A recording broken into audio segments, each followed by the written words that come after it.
So you look up, the conventions are over, and it's the second week of September already, and it's a very weird year because it's a fast downhill slide to the election starting this weekend. That's right. The president hits the road on Friday with the vice president, first lady, second lady.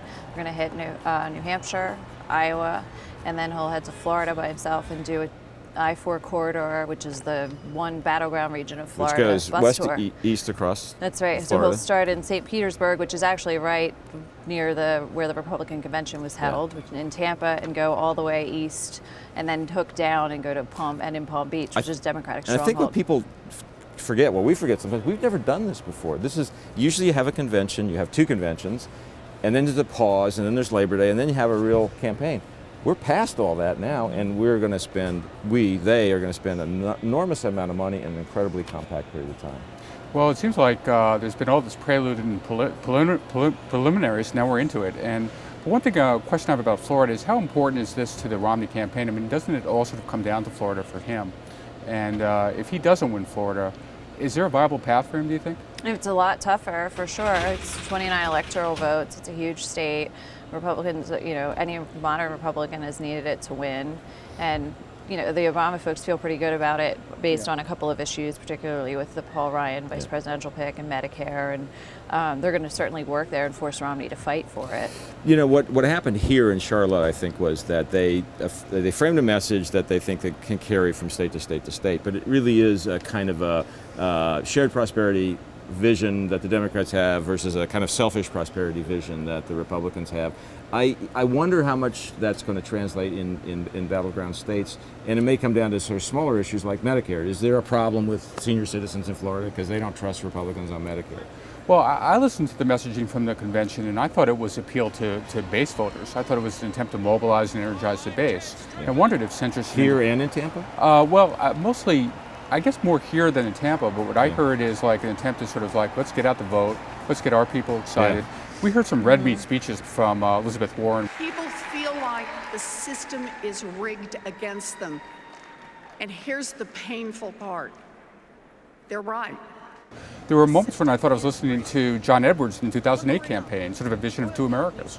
Yeah. Well, I think, and you have there's the macro message, which is this economic fairness message, and then there's very targeted micro messages to different kinds of constituencies, and even beyond that is give me an example. What?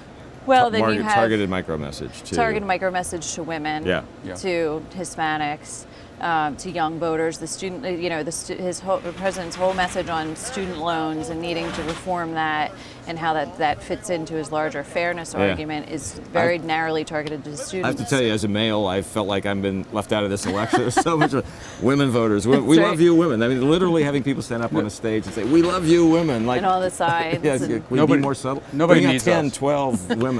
No one needs us anymore. Can you imagine like 9 or 10 male senators standing up at the saying we love you? Say, "Man, we love you. We want you." Well, first of all, it would have been a much larger image on the stage involved. The male senators came out and held hands. That's true. You'd have to have a much bigger stage. So but that would make for good TV. I would tune in to that. But you, Peter, you've been looking at the map. Yep. I think it's hard for me to imagine that in the national vote right now, after two conventions, either party has much of an advantage. It feels like it's dead. But you can also not deny the fact that Democrats have an advantage in the electoral college map. Well, I think that's important. They can get to 270 electoral votes easier. Not only that, I think that there are multiple paths for them to get to 270 votes. So we've been looking at the map and thinking this through. And the Obama campaign, you have to say at this point, looks like it has the easier road to 270 electoral votes. They can do it by winning Florida, as Carol just talked about. They can do it there's a Midwestern route where they win Ohio and Iowa. There's sort of mid-Atlantic state routes, upper South route where they win Virginia and North Carolina. And there's a Southwest route where they can win Colorado and Nevada. And New Mexico. And New Mexico, which looks very strong for Obama at this point. Right. So the Obama campaign came into this race wanting as many viable paths to 270 votes as possible. As we head into the last 2 months of the campaign, they feel good that they preserved all these routes.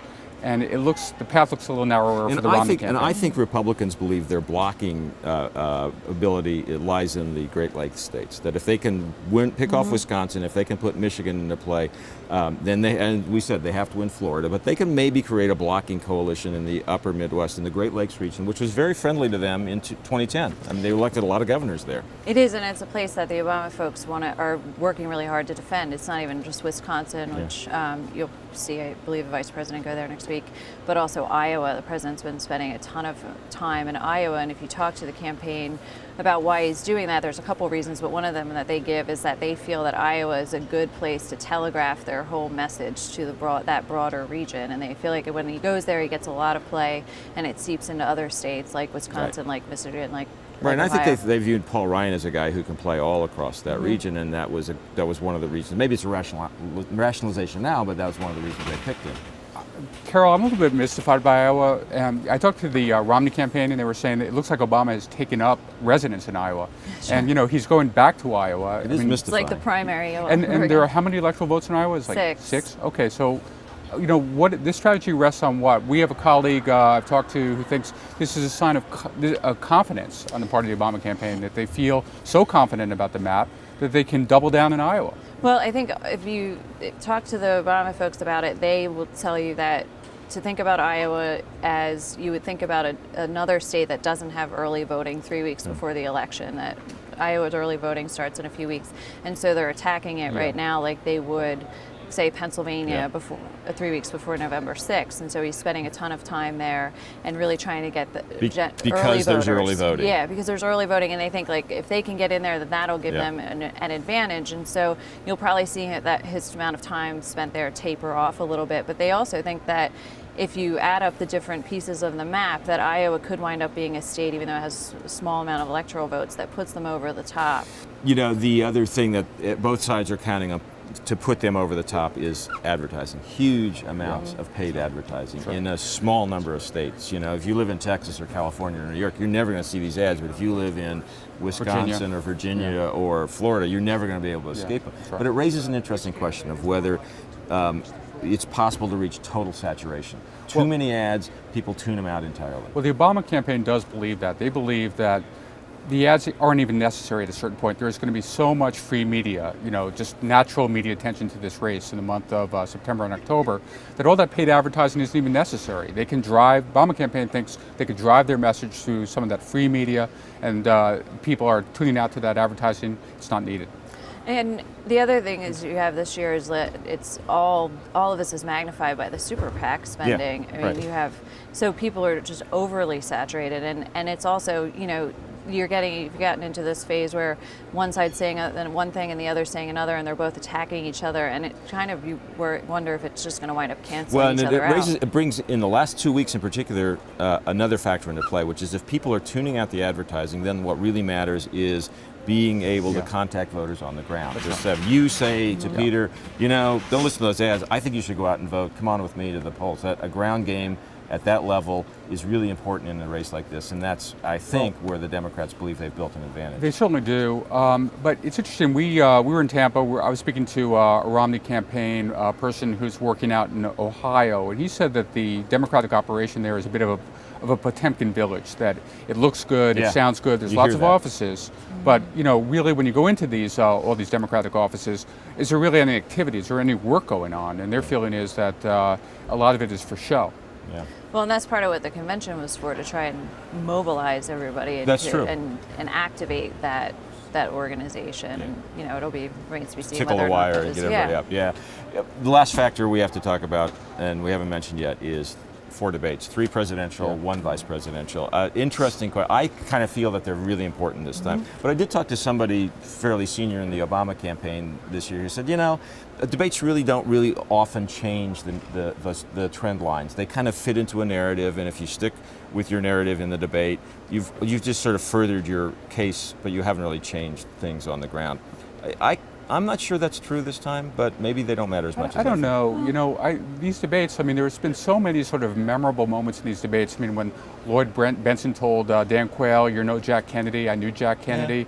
Ronald Reagan saying to Jimmy Carter, "There you go again." I mean, these debates are part of the political fabric of this country. It's sort of a binding, influence in this country. I think they matter.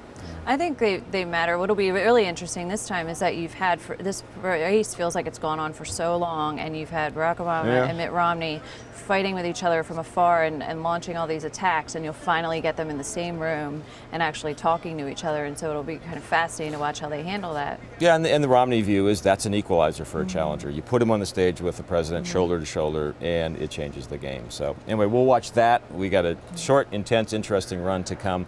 We'll be following it all on DC Bureau. Hope you'll join us next week when we'll be back home in Washington. Meantime, you can join the conversation on Twitter at #WSJ Live. I'm Jerry Seid.